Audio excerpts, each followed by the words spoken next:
Building కూలిన ఘటనతో హైదరాబాద్లో టౌన్ ప్లానింగ్ శాఖ పనితీరుపై తీవ్ర విమర్శలు వ్యక్తమవుతున్నాయి. అక్రమ నిర్మాణాలను అడ్డుకోవాల్సిన అధికారులే వాటిని చూసి చూడనట్లు వదిలేస్తున్నారన్న ఆరోపణలు వినిపిస్తున్నాయి. అంతేకాదు అక్రమ నిర్మాణాల వివరాలు, వాటి నుంచి వచ్చే మామూళ్ల కోసం కొందరు అధికారులు ప్రత్యేక డైరీలు నిర్వహిస్తున్నారన్న ఆరోపణలు సంచలనంగా మారాయి. హైదరాబాద్, సైబరాబాద్, మల్కాజ్గిరి పరిధుల్లోనూ ఇదే పరిస్థితి ఉందన్న విమర్శలు వినిపిస్తున్నాయి.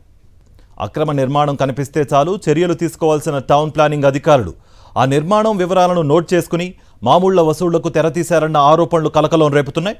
నిర్మాణం నిబంధనలకు విరుద్ధంగా ఉందని తెలిసిన నోటీసులతో సరిపెట్టి ఆ తర్వాత సెటిల్మెంట్లకు పాల్పడుతున్నారన్న విమర్శలు వినిపిస్తున్నాయి.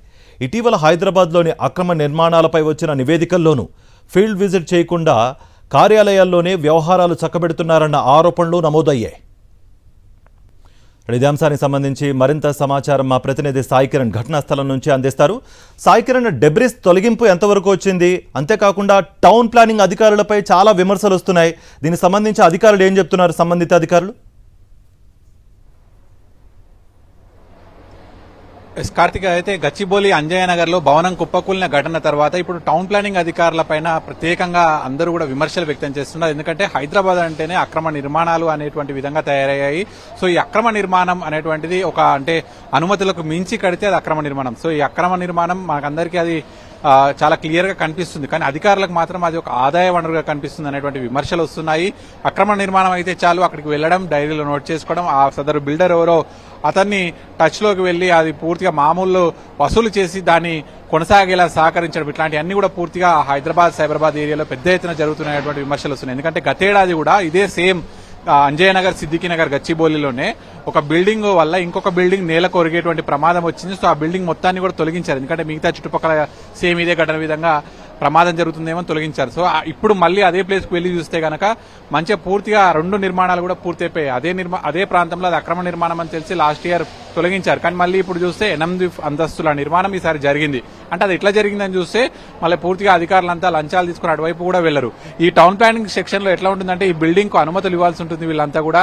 సో అది అక్రమ నిర్మాణం అయితే ఫస్ట్ 2 సార్లు నోటీసులు ఇస్తారు. 3ఓసారి నోటీసు ఇస్తే అది ఖచ్చితంగా కూల్చాలి. కానీ 3ఓ నోటీసు వరకు వెళ్లరు. 2ఓ నోటీసుల వరకు వెళ్లి ఆ తర్వాత సదరు బిల్డర్ తోటి వీళ్ళు మొత్తం పూర్తిగా సహకరిస్తుంటారు మామూలకు అలవాటు పడి. ఇక్కడ కూడా హైదరాబాద్ లో ల్యాండ్ వాల్యూ విపరీతంగా పెరిగిపోయేసరికి తక్కువ ల్యాండ్ లో చిన్నగా కడితే వాళ్ళకి ఎటువంటి ఆదాయం వస్తలేని చెప్పి అత్యాశకు పోయి అంటే ఉన్న 2 ఫ్లోర్లకి అనుమతి తీసుకుని అది 7 ఫ్లోర్ల వరకు కూడా కట్టి మిగతా అన్ని కూడా యథేచ్ఛగా అక్రమంగా అమ్మేస్తున్నారు. సో మీద కట్టిన అన్ని కూడా వాళ్ళకి ఉచితం, వాళ్ళకి ఎటువంటి ట్యాక్సులు కూడా దానికి చెల్లించారు. సో అట్లా బిల్డర్లు కూడా అత్యాశకు పోవడం, అటు అది ఆఫీసర్స్ వీళ్ళంతా కూడా కుమ్మక్క అయిపోయి, ఇక్కడ ఆఫీసర్స్ అనేది కాదు లంచాలు ఇచ్చేటువంటి ఆ బిల్డర్స్ కావచ్చు, ప్రజలు ఎవరైతే ఉంటారో వాళ్ళది కూడా తప్పు. సో ఇట్లా అందరూ కూడా సమిష్టిగా పూర్తిగా హైదరాబాద్ ను అస్తవ్యస్తంగా చేసేశారు.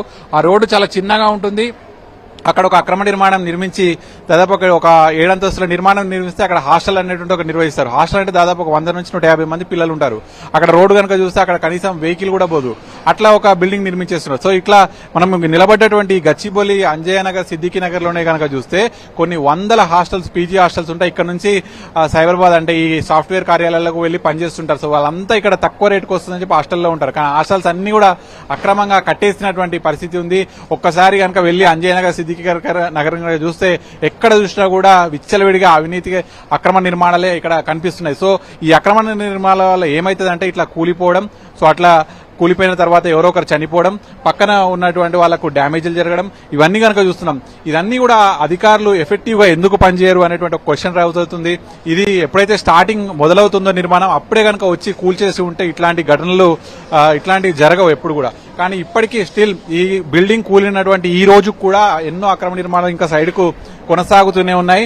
కానీ ఈ అధికారులు మాత్రం ఇక్కడికి వచ్చి మాత్రమే చూస్తారు, నోటీసులు ఇస్తున్నామంటారు, ఏదో చెప్తారు, కానీ ఏదో మీడియా ముందు మాట్లాడడం, ఏదో ఒక నోటీసులు ఇవ్వడం లాంటివి చేస్తారు. కానీ ఇంకా వేల అక్రమ నిర్మాణాలు హైదరాబాద్ లో జరుగుతూనే ఉన్నాయి. మరి ప్రభుత్వాలు ఇట్లాంటి వాటి మీద చర్యలు తీసుకోవాలి. ఇప్పటికే హైడ్రా అనేటువంటి ఒక డిపార్ట్మెంట్ వచ్చింది. చెరువులు, ప్రభుత్వ స్థలాలు ఏవైతే కబ్జాలు చేస్తున్నారో వాటి నుంచి అక్రమదారులను తొలగిస్తున్నారు. కానీ ఎవరైతే అనుమతులకు మించి కడుతున్నారో వీళ్ళు ఇంకా చాలా ప్రమాదకరం. ఎందుకంటే రేపన్న రోజు అక్కడ అనుమతులు లేకున్నా కూడా వాళ్ళు కట్టారంటే అక్కడ ఒక ఫైర్ ఇంజన్, ఏదైనా అగ్ని ప్రమాదం జరిగితే ఫైర్ ఇంజన్ వెహికల్ చుట్టూ తిరగదు, సెట్ బ్యాక్స్ ఉండవు. ఇప్పుడు అట్లా ఇష్టం వచ్చినట్టుగా అనుమతులు లేకుండా కట్టడం వల్ల ఇటువంటి ప్రమాదాలు జరుగుతున్నాయి. కాబట్టి ముఖ్యంగా హైదరాబాద్, సైబరాబాద్ ఏరియాలో ఇట్లాంటివి పక్కా గుర్తించాలి అనేటువంటి ప్రజలు కోరుతున్నారు. Thank you Sai Kiran.